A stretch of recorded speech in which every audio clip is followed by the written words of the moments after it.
Saya ingin bertanya soal 4 Injil dalam Alkitab kita. Mengapa perlu ada 4 Injil? Padahal inti pemberitaannya sama, yakni tentang Yesus. Lalu mengapa dalam susunannya Injil-Injil Matius diletakkan pertama dan Yohanes yang keempat? Apakah itu disusun berdasarkan tahun penulisan? Dan mengapa Injil Yohanes isinya agak beda dibanding kitab Matius, Markus, dan Lukas, Pak? Terima kasih. Baik, ini pertanyaan yang baik dan penting untuk kita ketahui, karena kita mempunyai Alkitab, kita mempunyai 4 Injil di dalam Alkitab kita, tapi banyak kita tidak memahami 4 Injil ini secara lebih mendalam. Kita mempunyai 4 Injil, yakni Injil Matius, Injil Markus, Injil Lukas, dan Injil Yohanes. Mengapa kita mempunyai 4 Injil sekaligus? Nah, sekali lagi ini penting sekali. Tapi sebelum saya menjawab atau mencapai inti dari jawaban terhadap pertanyaan ini, biarlah saya jelaskan bahwa sekalipun 4 Injil kita ini sama-sama bercerita tentang Yesus atau menjadikan Yesus menjadi tokoh sentral di dalam 4 Injil ini, tetapi 4 Injil ini mempunyai tujuan atau tekanan yang berbeda satu dengan yang lain tentang Yesus. Dan karena itu maka tekanan yang berbeda tentang Yesus ini itu mempengaruhi isi dari 4 Injil ini. Ini tidak berarti bahwa Injil yang satu sama sekali tidak berbicara tentang apa yang ditekankan oleh Injil yang lain. Tidak. Mereka tetap bicara tentang apa yang ditekankan oleh Injil yang lain, tetapi tidak seberapa ditekankan seperti yang menjadi tekanan utama dari masing-masing Injil itu sendiri. Nah, saya akan menjelaskan ini pertama misalnya Injil Matius. Injil Matius itu dia adalah Injil yang ditujukan kepada khusus untuk orang-orang Yahudi. Dan Injil ini mau menyatakan atau mempunyai tujuan untuk menyatakan bahwa Yesus Kristus itu adalah Raja dan juga Mesias atau Kristus yang diurapi di dalam nubuatan para nabi orang-orang Israel. Nah, jadi Matius menekankan Yesus sebagai Raja. Karena Matius menekankan Yesus sebagai Raja, maka kalau kita memperhatikan isi dari Injil Matius, Matius memulai Injilnya di dalam Matius 1 ayat 1-18 itu dengan memaparkan silsilah Yesus Kristus. Mengapa Matius harus menulis silsilah Yesus? Karena sebagai Raja, Yesus itu harus asal-usulnya jelas.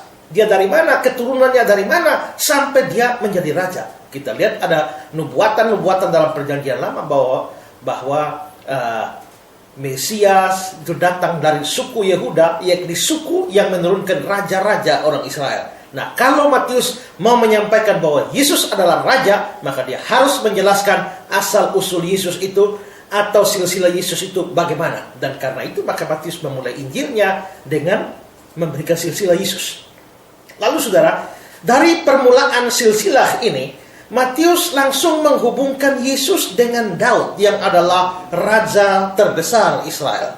Dan dia menyebut Yesus sebagai anak Daud.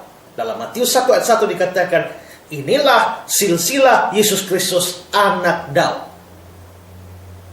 Karena Daud raja, maka Yesus ini pewarisnya, penerusnya, maka Yesus juga adalah raja. Lalu yang berikut adalah bahwa kalau sebagai Raja, maka Yesus itu perlu disambut, perlu disembah. Dan karena itu maka Matius memberikan catatan tentang orang-orang Majus yang mencari Raja yang baru lahir, yakni Yesus, untuk disembah. Dan itu tidak ada di dalam Injil-Injil yang lain. Hanya ada di dalam Injil Matius saja. Jadi Yesus itu Raja, dan karenanya pada waktu dia lahir, maka orang-orang Majus dari timur mencarinya dan menyembah, mencari Raja. Kami mencari Raja yang baru lahir. Lalu, karena Yesus itu Raja, maka tentu dia mempunyai kerajaan. Karena dia mempunyai kerajaan, maka dia datang ke dalam dunia ini, terutama untuk memberitakan tentang kerajaannya. Di dalam Matius 4 ayat 23, Yesus pun berkeliling di seluruh Galilea. Dia mengajar dalam rumah-rumah ibadat dan memberitakan Injil kerajaan Allah. Lalu saudara, selain itu Matius banyak mencatat kata-kata Yesus yang berbunyi hal kerajaan sorga dan seterusnya. Misalnya dalam Matius 13 ayat 24 dikatakan di sana, hal kerajaan sorga seumpama orang yang menabur benih yang baik di ladangnya. Atau Matius 13 ayat 31, hal kerajaan sorga seumpama biji sesawi yang diambil dan ditaburkan orang di ladangnya. Dan masih banyak lagi kalimat-kalimat seperti ini. Istilah ini atau kalimat ini, hal kerajaan sorga, ini hanya muncul 12 kali di seluruh perjanjian baru. Dan semuanya ada di dalam Injil Matius. Tidak terdapat di dalam 3 Injil yang lain. Mengapa? Karena Matius mengkonsentrasikan Yesus sebagai Raja. Maka dia bicara atau dia mengungkapkan ada begitu banyak ajaran Yesus yang berkaitan dengan kerajaan sorga. Lalu juga saudara, sebagai Raja, Yesus harus mempunyai kuasa yang besar. Karena itu maka di dalam Matius 28 ayat 18, di sana dikatakan, kepadaku, Yesus mendekat mereka dan berkata, kepadaku telah diberikan segala kuasa di sorga dan di bumi. Nah, jadi karena konsentrasi pada Yesus sebagai Raja, maka Matius mengungkapkan hal-hal yang mungkin sangat jarang ditekankan di dalam Injil yang lain, tapi menjadi tekanan utama dari Matius. Nah, tadi sudah saya katakan juga bahwa Matius menekankan Yesus sebagai Mesias. Dan ini berkaitan dengan tujuan Injilnya, yakni untuk orang Yahudi. Karena janji mesianik secara khusus itu diberikan kepada orang-orang Yahudi. Di dalam kitab perjanjian lamanya, kitab perjanjian lama atau kitab Tauratnya orang-orang Yahudi, ada begitu banyak janji tentang kedatangan Mesias. Kalau Matius menunjukkan Injilnya untuk orang-orang Yahudi dan dia mau menekankan Yesus sebagai Mesias, maka dia mempunyai tanggung jawab untuk membuktikan kepada orang Yahudi bahwa Yesus adalah Kristus itu, Yesus adalah Mesias itu yang dijanjikan di dalam perjanjian lama. Nah, karena kepentingan inilah maka di dalam Injil Matius itu ada banyak kalimat-kalimat yang didahului dengan kata-kata demikianlah terjadi supaya genaplah nas yang difirmankan Tuhan. Contohnya dalam Matius 1 ayat 22-23. Hal itu terjadi supaya genaplah yang difirmankan Tuhan oleh Nabi. Sesungguhnya anak darah itu akan mengandung dan melahirkan seorang anak laki-laki, dan mereka akan menamakan dia Immanuel. Itu di Matius 1, 22-23. Lalu di dalam Matius 2 ayat 15. Dan tinggal di sana hingga Herodes mati. Hal itu terjadi supaya genaplah yang difirmankan Tuhan oleh Nabi. Dari Mesir kupanggil anakku. Lalu pasal 2 ayat 17-18. Demikianlah genap firman Tuhan yang disampaikan oleh Nabi Yeremia. Terdengarlah suara di Rama, tangis dan ratap yang amat sedih. Rahel menangisi anak-anaknya dan dia tidak mau dihibur sebab mereka tidak ada lagi. Lalu Matius 2 ayat 23. Setibanya di sana, dia pun tinggal di sebuah kota yang bernama Nazaret. Hal itu terjadi supaya genaplah firman yang disampaikan oleh nabi-nabi bahwa ia akan disebut orang Nazaret. Dan hal ini berulang banyak. Misalnya dalam Matius 4 ayat 14, pasal 8 ayat 17, lalu pasal 12 ayat yang ke pasal 8 ayat 17, pasal 12 ayat yang ke-17, 13 ayat 35, 21 ayat 4, 26 ayat 56, 27 ayat 9, dan banyak sekali. Nah, mengapa Matius menekankan ini? Supaya genaplah yang difirmankan Nabi. Karena Matius mau menekankan Yesus itulah Mesias yang dijanjikan dalam kitab Taurat, kitab Mazmur, kitab para nabi, atau yang kita sebut sebagai perjanjian lama. Jadi itu konsentrasi dan fokus dari Matius, tekanan dari Matius. Matius menekankan Yesus sebagai Raja dan Mesias, dan Injilnya ditujukan kepada orang Yahudi. Itu Matius. Kalau Markus, berbeda dengan Matius. Markus itu menunjukkan Injilnya itu kepada orang Roma, bukan orang Yahudi. Ini terlihat dari fakta yang menunjukkan bahwa dalam seluruh Injil Markus, dia hanya mengungkapkan 2 peristiwa sebagai penggenapan nubuatan perjanjian lama, yakni di Markus 1 ayat 2 dan Markus 15 ayat 28. Dan di dalam kitab suci Indonesia, Markus 15 ayat 28 itu ada di dalam tanda kurung tegak. Dan seperti yang pernah saya jelaskan, itu berarti bahwa ayat itu diperdebatkan keasliannya. Jadi mungkin sebetulnya Markus hanya mengungkapkan ada 1 peristiwa di mana Yesus itu dianggap menjawab nubuatan. Dan dengan demikian itu berbeda dengan Matius. Mengapa Markus tidak menekankan bahwa Yesus menjawab nubuatan? Karena Injilnya ditujukan untuk orang Roma. Orang Roma tidak mengerti apa-apa tentang kitab Taurat, kitab para nabi, kitab Mazmur, dan sebagainya. Lalu apa relevansi bagi Markus untuk menjelaskan itu kepada orang-orang Roma? Nah, kalau Matius menekankan Yesus sebagai Raja dan Mesias, maka Markus menekankan Yesus sebagai hamba. Nah, sebagai hamba, maka seorang hamba itu punya tugas untuk melayani. Karena itu maka Markus begitu di awal sekali dari kitabnya atau Injilnya ini, dia sudah bicara tentang pelayanan Yesus. Di pasal 1 ayat 14 dikatakan, sesudah Yohanes ditangkap, datanglah Yesus ke Galilea memberitakan Injil Allah. Baru pasal 1 Markus sudah bicara tentang pelayanan. Sedangkan di dalam Injil Matius dan Injil Lukas, Yesus baru diceritakan memulai pelayanan di pasal 4. Sedangkan di Markus pasal 1. Mengapa Markus buru-buru, dalam tanda petik, buru-buru bicara tentang pelayanan Yesus? Karena Yesus itu hamba. Dia hamba, tidak ada yang lain dari hamba selain tugas untuk melayani. Selain itu, saudara, di dalam Injil Markus tidak ada silsilah Yesus. Mengapa tidak ada silsilah? Karena siapa sih orang yang peduli dengan silsilah seorang hamba? Siapa sih yang mempedulikan dari mana seorang hamba itu diturunkan? Garis keturunan siapa? Tidak ada yang mempersoalkan itu. Apalagi dalam zaman itu, hamba atau doulos atau budak itu seseorang yang dianggap tidak beda dengan barang. Hanya berbedanya adalah bahwa dia barang yang bernapas. Nah, karena itu maka silsilah bagi seorang hamba tidak dipedulikan. Karena itu maka Markus tidak mencatat silsilah Yesus. Nah, lalu Injil Lukas. Kalau Injil Matius menunjukkan pada orang Yahudi, Injil Markus pada orang-orang Roma, maka Injil Lukas ini dia lebih kepada orang Yunani, atau istilah Yunani di situ boleh dimengerti secara luas sebagai non-Yahudi. Nah, karena itu berbeda dengan Matius yang mencatat mujizat penyembuhan orang yang sakit kusta sebagai mujizat pertama, karena mujizat itu berkaitan dengan sakitnya orang Yahudi dengan aturannya yang berkaitan dengan penyakit kusta.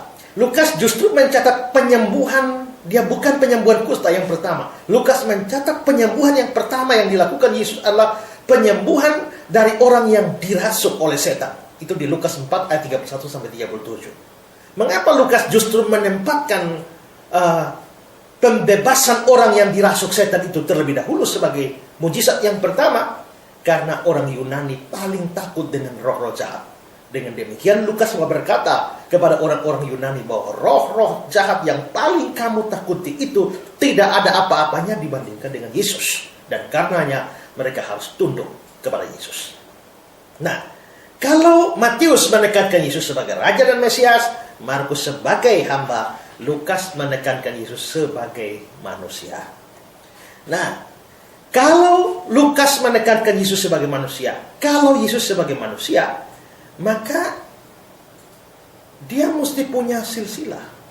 Dari mana dia turun? Itulah sebabnya maka Lukas juga memberikan silsilah. Kalau kita baca di Bilangan 1 ayat 15, kemudian silsilah orang-orang Israel disusun menurut kaum-kaum yang ada di setiap suku dan seterusnya. Nah, kalau Yesus ini seorang manusia, berarti dia memang harus punya silsilah. Dan berbeda dengan silsilah di dalam Injil Matius. Kalau Injil Matius percaya bahwa Abraham itu adalah bapa mereka. Karena itu maka silsilah dalam Injil Matius itu paling atas itu Abraham. Inilah silsilah Yesus Kristus, anak Daud, anak Abraham. Tapi di dalam Injil Lukas itu silsilah Yesus ini ditarik bukan hanya pada Abraham, lebih ke atas lagi sampai Adam, manusia pertama, bahkan Allah sebagai pencipta dari manusia. Dan karena itu maka kalau kita membaca misalnya dalam Lukas 3 ya, ayat 23-28. Ketika Yesus memulai pekerjaannya, dia berumur kira-kira 30 tahun. Dan menurut anggapan orang, dia adalah anak Yusuf, anak Eli, anak Matat, anak Lewi, anak Melaki, anak Yanai, anak Yusuf, dan seterusnya sampai ayat 38. Anak Enos, anak Set, anak Adam, anak Allah. Mengapa Lukas menarik sampai anak Adam? Karena Yesus manusia. Kalau Yesus manusia, Adam manusia pertama. Bagaimana hubungannya Yesus sebagai manusia dengan Adam manusia pertama? dijelaskan di dalam silsilahnya. Karena menekankan Yesus sebagai manusia, maka Injil Lukas menjadi satu-satunya Injil yang menunjukkan pertumbuhan Yesus sebagai seorang manusia. Di dalam Lukas 2 ayat 40 dan 52, anak itu bertambah besar dan menjadi kuat, penuh hikmat dan kasih karunia Allah ada padanya.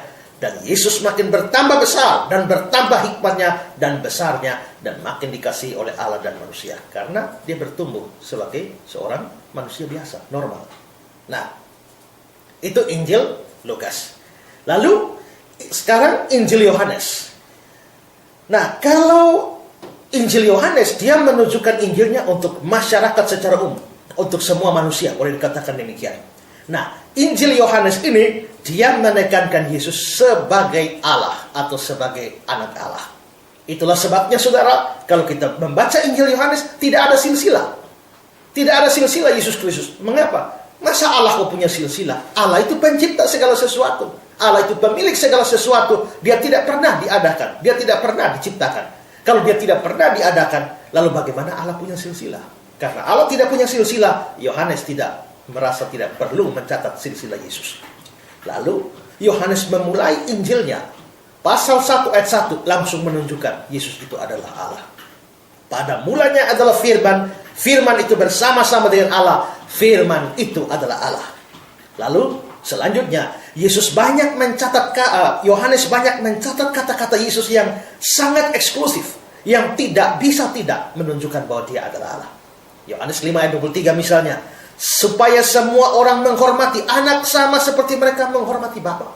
Barang siapa tidak menghormati anak, dia juga tidak menghormati Bapa yang mengutus dia. Nah, ini tidak ada dalam Injil, kata-kata ini tidak ada dalam 3 Injil yang lain, hanya ada di Injil Yohanes. Yohanes 10 ayat 28, aku memberikan hidup yang kekal kepada mereka, dan mereka pasti tidak akan binasa sampai selama-lamanya, dan seorang pun tidak merebut mereka dari tanganku. Yang bisa berikan keselamatan cuma Allah. Kata-kata ini hanya ada di Injil Yohanes. Yohanes 17 ayat 5, oleh sebab itu ya Bapa, permuliakanlah aku padamu sendiri dengan kemuliaan yang kumiliki di hadiratmu sebelum dunia ada. Berarti Yohanes mau mengatakan bahwa Yesus itu sudah ada sebelum dunia ada. Dia pasti Allah, karena hanya Allah yang ada sebelum dunia ini ada. Ini lagi-lagi hanya ada dalam Injil Yohanes, tidak ada dalam Injil yang lain. Selain itu, Yohanes juga mencatat kata-kata Thomas yang berisi pengakuan iman mula-mula tentang ketuhanan dan kealahan Yesus. Yohanes 28, Thomas menjawab dia, ya Tuhanku dan Allahku. Dan di bagian akhir dari Injilnya, Thomas menyatakan secara eksplisit tujuannya. Yohanes 20:31. Tetapi semua yang tercantum di sini telah dicatat, supaya kamu percaya bahwa Yesuslah Mesias, anak Allah, supaya kamu oleh imanmu memperoleh hidup dalam namanya. Jadi terlihat bahwa 4 Injil yang kita punya ini, alamatnya atau tujuan suratnya itu berbeda-beda dan tekanannya juga berbeda-beda. Ini sama seperti kita membangun rumah. Rumah satu itu rumah itu, tapi bisa digambar dari 4 sudut berbeda. Misalnya dari depan, dari atas, di samping, belakang. Tampak depan, tampak belakang, tampak samping, tampak atas. 4 gambar itu menggambarkan rumah yang sama, tetapi menggambarkannya dari sudut yang berbeda, sehingga lalu kita mempunyai gambaran yang lengkap tentang rumah itu dari berbagai macam sudut. Demikian juga Injil yang satu menyoroti Yesus sebagai Raja, Yesus sebagai hamba, Yesus sebagai manusia, Yesus sebagai Allah. Maka dari situ kita mempunyai pemahaman yang komplit terhadap Yesus Kristus, tokoh utama yang dibicarakan di dalam Injil-Injil itu. Karena itu saudara, saya tidak tahu bagaimana saudara, tapi menurut saya dan saya sendiri bersyukur karena kitab suci kita mengandung 4 Injil yang membuat saya secara pribadi bisa lebih mengenal Yesus secara mendalam. Nah, sekarang saudara juga bertanya, mengapa dalam susunannya Injil Matius diletakkan awal? Apakah ini waktu penulisan? Tidak. Kalau kita mempelajari waktu penulisan Injil-Injil ini, memang ada pandangan yang tidak terlalu pas ya. Artinya tidak terlalu tepat, tidak seragam di dalam angka-angka tahunnya. Tapi secara umum Injil Markus dipercaya sebagai Injil yang paling tua dari 4 Injil ini, ditulis sekitar tahun 60. Lalu menyusul Injil Matius antara tahun 60-an sampai tahun 70. Injil Lukas itu di tahun 70-an. Dan yang terakhir adalah Injil Yohanes di akhir tahun 90-an. Hampir mendekati tahun 100. Itu urut-urutan waktunya. Nah, kalau begitu, kalau memang Markus yang pertama kali ditulis, mengapa justru Matius diletakkan lebih awal di dalam susunan kitab suci Perjanjian Baru kita? Karena begini, tadi saya sudah jelaskan bahwa Matius menunjukkan Injilnya untuk orang Yahudi, membuktikan Yesus itu Mesias yang dijanjikan di dalam Perjanjian Lama. Nah, Perjanjian Lama itu perjanjian lamanya orang Yahudi. Kita menyebutnya Perjanjian Lama, tapi orang Yahudi mereka menyebutnya sebagai Kitab Taurat. Kitab Taurat, Kitab para Nabi, Kitab Mazmur. Nah, ini kan di dalam kitab-kitab ini, Kitab Taurat dan juga para nabi ini berisi nubuatan yang begitu melimpah tentang datangnya Mesias. Nah, Matius mau membuktikan bahwa Yesus itu Mesias dan dia juga menunjukkan Injilnya untuk orang Yahudi. Berarti ini ada jembatan antara kitab Taurat orang Yahudi dengan perjanjian barunya orang Kristen. Atau dari sudut pandang kita perjanjian lama. Nah, karena itu boleh dikatakan demikian bahwa ada perjanjian lama di satu sisi yang berisi janji-janji tentang kedatangan Mesias, ada perjanjian baru di sisi yang lain yakni berisi kedatangan Mesias, tapi apa yang menjembatani? Nah, yang menjembatannya adalah Injil Matius karena dia menghubungkan bahwa Yesuslah menjawab seluruh nubuatan perjanjian lama. Sebab demikianlah supaya genaplah apa yang dikatakan para nabi. Jadi Matius ditempatkan paling awal, bukan karena dia ditulis paling awal, tapi karena dia menjadi jembatan penghubung antara perjanjian lama dan perjanjian baru. Nah, selanjutnya dilihat dari sisi isinya. Kelihatannya Matius, Markus, dan Lukas ini lebih mirip dibandingkan dengan Injil Yohanes. Mengapa kok lebih mirip? Karena Injil Matius, Injil Markus, dan Injil Lukas ini menyoroti kehidupan Yesus dari sudut pandang atau perspektif. Orang menyebutnya, mereka Injil Matius, Markus, Lukas mengadakan pendekatan kristologi dari bawah. Maksudnya apa? Maksudnya mereka mencatat banyak hal tentang Yesus dari sisi manusianya, lalu lama-lama memuncak pada fakta bahwa dia adalah Allah. Jadi mereka startnya dari bawah. Yesus itu manusia, lahir dan seterusnya. Terus sampai semua mujizatnya, tanda-tandanya, akhirnya orang menyimpulkan dia itu adalah Allah yang jelma jadi manusia. Nah, itu Injil Matius, Markus, Lukas, mereka menyorotinya dari bawah. Dan karena itu maka ada banyak kemiripan antara tiga Injil ini. Makanya tiga Injil ini disebut sebagai Injil sinoptik. Sin atau sun itu bersama-sama dan optik itu melihat. Jadi sinoptik itu artinya melihat bersama-sama. Matius, Markus, Lukas melihat Yesus bersama-sama dari bawah. Biarpun tekanannya beda-beda. Satu melihatnya sebagai raja, satu melihatnya sebagai hamba, satu melihat sebagai manusia, tapi sama-sama melihat dari bawah. Itu berbeda dengan Injil Yohanes. Kalau Injil Yohanes dikenal sebagai Injil yang mengadakan pendekatan kristologi dari atas. Karena Injil Yohanes itu tidak memulai dengan Yesus sebagai manusia dari bawah. Tidak, dia mulai dari atas. Makanya Yohanes 1 ayat 1 bilang, pada mulanya firman. Firman bersama-sama dengan Allah. Firman itu adalah Allah. Jadi dia mulai dari atas dulu. Lalu bla bla bla, firman itu begini. Sampai ayat 14 Yohanes pasal 1. Firman itu telah menjadi manusia dan diam di antara kita. Berarti Injil sinoptik Matius, Markus, Lukas dari bawah ke atas. Tapi Injil Yohanes justru mulainya dari atas ke bawah. Jadi sifatnya memang berbeda. Nah, karena alasan inilah maka Injil Yohanes diletakkan di bagian akhir dari susunan Injil-Injil. Mungkin di samping alasan yang lain karena memang dari sisi kronologi juga dia adalah Injil yang paling akhir ditulis di akhir tahun 90-an. Bukan saja di terakhir dari Injil-Injil ini, bahkan terakhir dari seluruh kitab perjanjian baru bersama-sama dengan surat-surat Yohanes dan juga kitab Wahyu. Nah, itulah sebabnya mengapa Yohanes diletakkan di bagian paling akhir dari kronologi atau susunan 4 Injil ini. Ya, ini penjelasan saya, semoga bermanfaat bagi saudara.